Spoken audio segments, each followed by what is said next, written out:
Actress நயன்தாராவும் விக்னேஷ்வனும் கொஞ்ச நேரத்துக்கு முன்னாடி ஒரு வீடியோ ஒன்று வெளியிட்டு ரீசெண்டாக அவங்கள பற்றி வந்துட்டு இருக்க எல்லா சர்ச்சைகளுக்கும் விவாதங்களுக்கும் பதிலடி கொடுத்துருக்காங்க. ஆக்ட்ரஸ் நயன்தாரா திருமணம் ஆகிறதுக்கு முன்னாடியும் சரி, அவங்க விக்னேஷ்வனை காதலிச்சு திருமணம் பண்ணிட்ட பிறகும் சரி, அவங்க லைஃப்ல சர்ச்சைகளுக்கு பஞ்சமே கிடையாது. நயன்தாராவும் விக்னேஷ்வனும் கடந்த 2022ஆம் ஆண்டு மேரேஜ் பண்ணிக்கிட்டாங்க. மேரேஜ்க்கு அப்புறமா சரகசி மூலியமா ட்வின் பாய் பேபிஸ் பிறந்திருந்துச்சு. அப்போ நயன்தாரா பத்தி பல சர்ச்சைகள் வந்துட்டு இருந்துச்சு.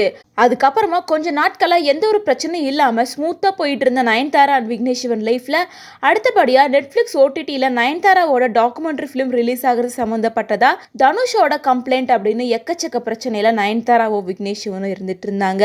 அதுக்கப்புறமா ஒரு பத்திரிகையாளர் நயன்தாராவை விமர்சிச்சு பேசியிருக்காங்க அப்படின்னு சொல்லிட்டு அந்த பத்திரிகையாளர்களை 3 குரங்கள் அப்படின்னு சொல்லிட்டு நயன்தாரா ஒரு இன்டர்வியூ மூலமா பதிலடி கொடுத்திருந்தாங்க.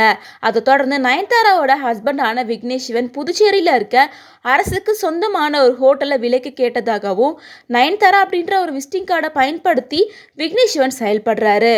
ஒரு படத்துல கூட புஷ்பா புருஷன் ஒரு கேரக்டர் வரும். அதே போல நயன்தாராவோட புருஷன் அப்படின்ற மாதிரி தான் விக்னேஷ்வன் நயன்தாரோட பணத்தை செலவு செஞ்சுட்டு இருக்காரு அப்படின்னு சொல்லிட்டு பிரபல பத்திரிகையாளர் ஒருத்தர் விமர்சிச்சு பேசியிருந்தாரு.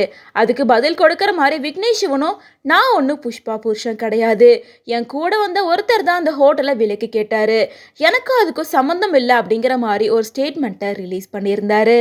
இதனால் இந்த சர்ச்சைகள்லாம் ஒரு பக்கம் போயிட்டு இருக்க நயன்தாரா ஒரு இன்டர்வியூ கொடுத்துருந்தாங்க.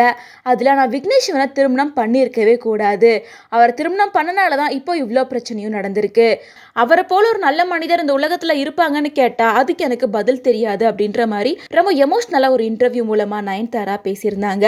இதனால் நாளுக்கு நாள் நயன்தாரா அண்ட் விக்னேஷனோட சர்ச்சைகள் அதிகமாயிட்டே போகுது அப்படிங்கிறனால எல்லாத்துக்கும் பதிலடி கொடுக்குற மாதிரி நயன்தாரா அண்ட் விக்னேஷ்வன் ஒரு போஸ்ட்டை ஷேர் பண்ணியிருக்காங்க.